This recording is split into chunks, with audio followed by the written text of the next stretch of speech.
ako ng singling.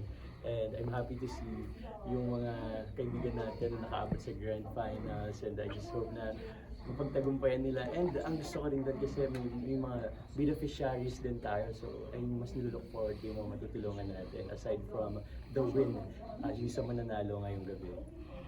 Marky, Ian, kamusta ang singling experience mo? Well, with my singling experience kung napanood nyo, very very fun, masaya.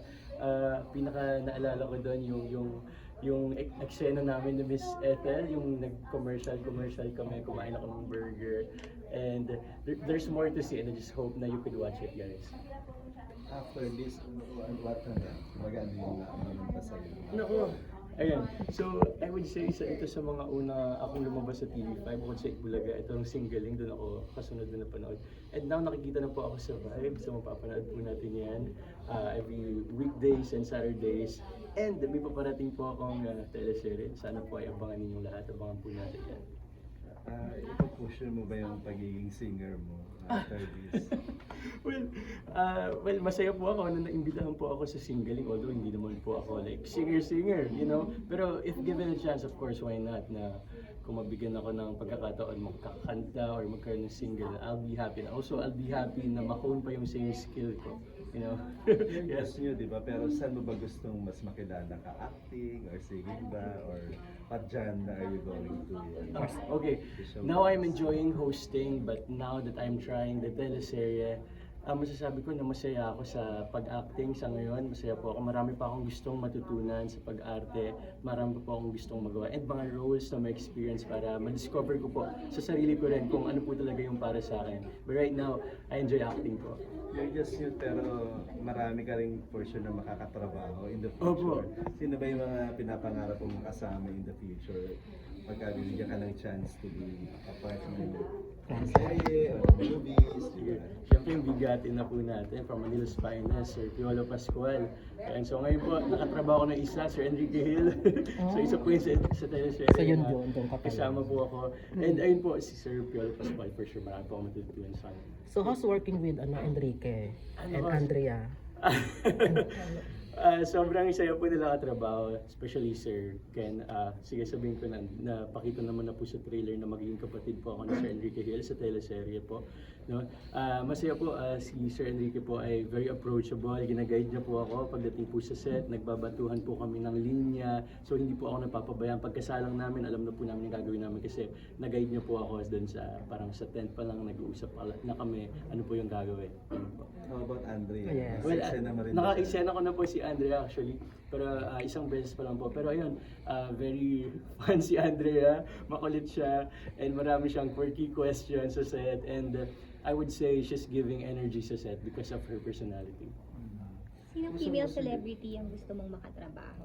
Ayan. Makapartner? So nachikan agad si nachikan po agad si Miss Andrea Brillantes, isa po yun sa inaay ko because para I would say isa siya sa mga prime talaga na female young celebrity of our generation, ano. So I'm very much happy na nakatrabaho siya.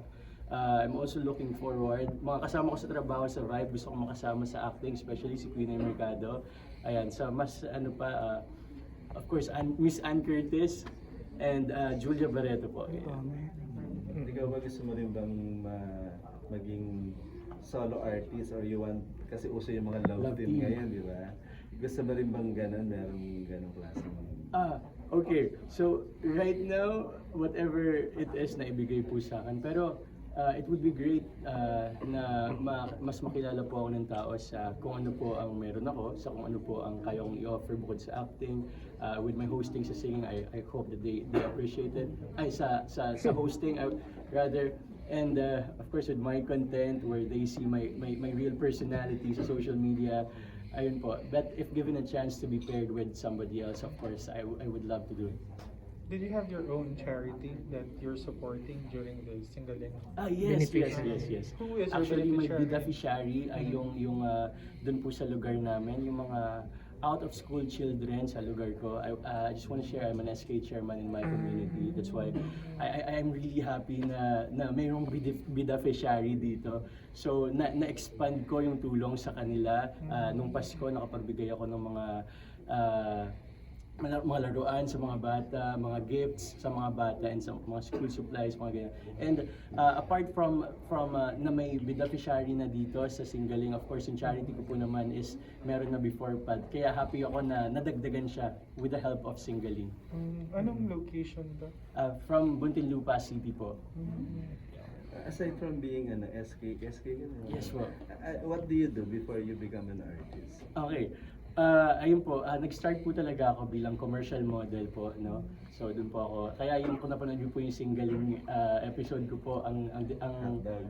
ano po namin is paano ang reaction sa commercial, kumakain ng burger, paano, Burger. parang ganun. So I started as commercial model po, print ads, TVCs, ayan, until nag-venture ako into social media content creation, and there I was discovered by my agency, and ito pong MQuest, kaya napunta po ako sa TV5.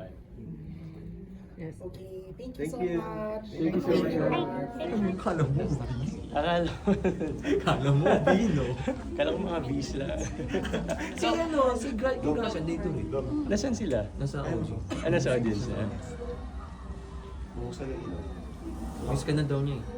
Kaya nga eh. Dito.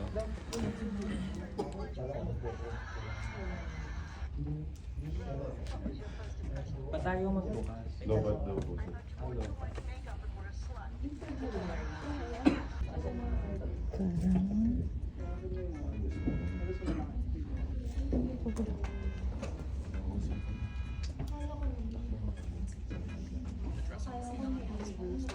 Look forward ko yung mga matutulungan natin aside from the win, yung sa mananalo ngayong gabi. Mark Ian, kumusta ang Singaling experience mo? Well, with my Singaling experience kung napanood nyo, very fun, masaya.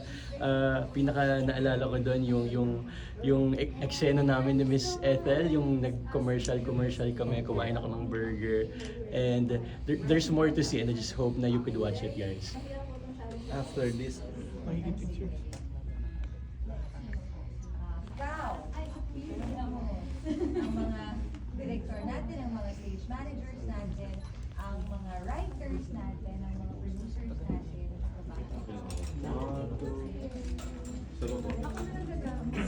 sige po, post lang. Sabi muna tayo ulit ha. Sige po. May audio lang po sa amin.